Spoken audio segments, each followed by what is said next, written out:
This guy ends up getting beat up by a lame snitch. I don't ever slow up, no I don't take I got no love for the fakeness. If you wanna play tough and wanna hate this, I'll always show up and make a statement. This is a story I've done before, but my wife was asking me about it, and she told me, she goes, you left some things out that you should have mentioned. I said, some of that stuff isn't important, but she thinks it is. Like, where was Kevin? What happened to the guy afterwards? You know, that they was attacking. So anyway, I'll tell it again and maybe explain things a little bit better. Me and this other guy get in a fight with 4 others. Now what happened was, me and Kevin's in the chow hall, and we're sitting with another guy, because this guy gave me his tray. It was one of these things where you trade trays, you know. I gave him a breakfast tray, so he was giving me this tray. And it was chicken patties, and I like chicken patties. It's one of the few things they have that I like, that they serve in the chow hall. So Kevin, still waiting for me to finish, gets up and leave. And usually we leave all together.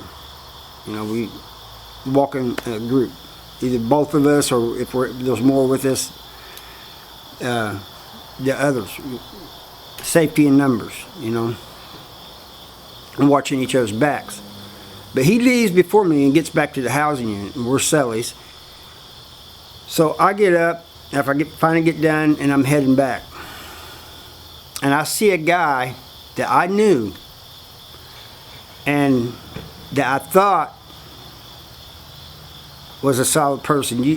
If you've never seen them in a fight or anything, you can't really say that they're solid. You know, that they're going to have your back or whatever. And but I just assumed that this guy there was 4 guys jumping him, getting ready to jump him. They had him surrounded and they was getting ready to jump him. So I take off walking real fast, and I go up there just as one of them hits him, and I just plow right into him. I'm figuring it's going to be 2 on 4. Well, it was 2 on 4. Because another guy comes up and gets into it. The funny thing about this guy is, this guy was gay. And I don't know what his relationship with that guy was or not. I don't know what made him get involved. All I heard him say was, I'm tired of this. And maybe he'd been jumped by him. I don't know.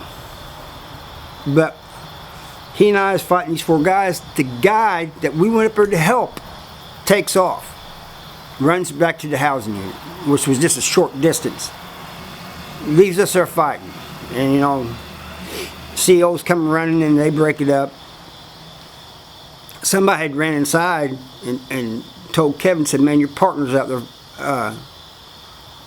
in a fight. And so he's trying to get back outside, and he can't get back out. He said he told the guy later, why didn't you help him? Well, he's your partner. That's the type of people that's in Farmington. I mean, I'm not saying there ain't good people in Farmington, because there was. Like Kevin was a good one. There was a few others I knew I could depend on. But most of the people in Farmington at that time, they'd avoid fights if they could. So we all went to the hole. There was people down there, when you get to the hole, well, what are you in here for, Harv, and everything? And they found out we're all in there for fighting and everything. So they start going on the other guys. You get into it with a gay guy whooped you, they giving him shit, you know. What I didn't know was everybody in the housing unit was giving the guy that ran off shit too. That included Kevin and a whole bunch of them. They decided to wait till I got out to find out what they was going to do about him, because they didn't want him in the housing unit. They said what he done was wrong. He said, well, the reason I didn't help him is because I had a visit that weekend. you wouldn't have had to visit anyway if we hadn't came up there and helped you. So I get out, and first thing this guy comes up to me, I said, man, get out of my face, man. He says, well, I want to explain something to you. I said, there ain't nothing for you to explain. You ran off. He goes up, like I was telling you earlier, he said, I had a visit that weekend. Doesn't matter, dude. I've lost visits before because of fights, and I did this time too, fighting for you. Oh, I appreciate it, dude. Get out of my face. Another thing they did, before we got out, all of us had to sign enemy waivers. That means that we're not going to fight one another. It's over. But they also said, like they told me, if something happens to one of them, you know, like they get jumped or something, they're going to assume that I was behind it, and vice versa.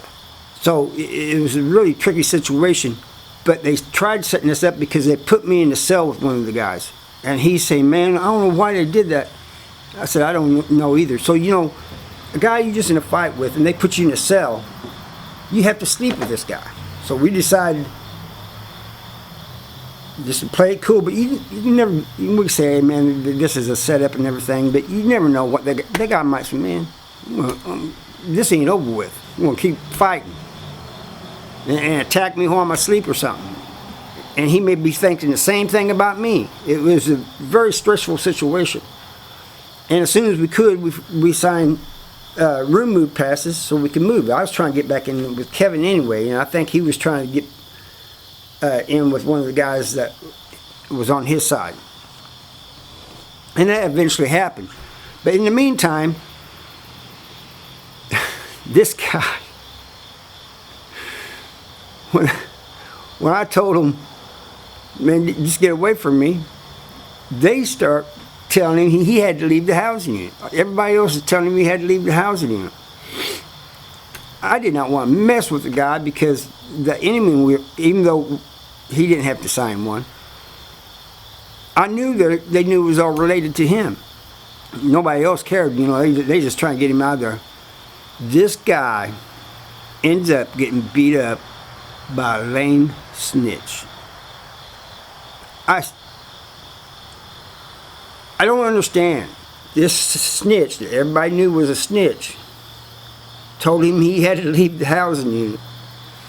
And, which I don't understand why he just didn't go out there and say something to his people, you know, the man, and get him removed. But no, he starts fighting him and beats him up.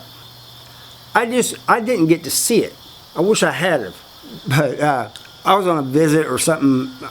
I was somewhere else when this happened, and he got beat up. I come back, and everybody's laughing. Everybody's telling me about it. Everybody's trying to tell me at once about it.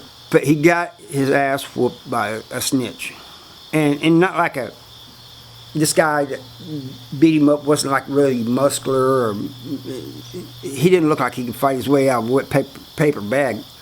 Actually, he was about the same size as the other guy. But size doesn't mean anything. Size doesn't mean that you can't fight. But he whooped this guy, and everybody's just laughing. I still don't.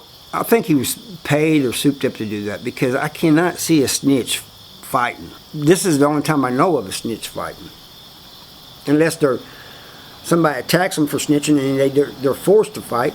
But he is the one that jumped him.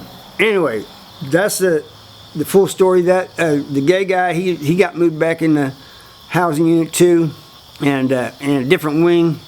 But we would talk after that, you know, and he goes, you know, everybody that was on the walk saw us fighting these four guys, and nobody helped. It was just you and I. And so, you know, even though we didn't talk a lot, you know, we passed one another, hey, what's up, whatever, you know. People was giving the guy that got beat up by a snitch shit before that too. Said, man, you know, you had a gay guy defending you, and you run off. Anyway, that's the story. Thank you for watching. See you next time.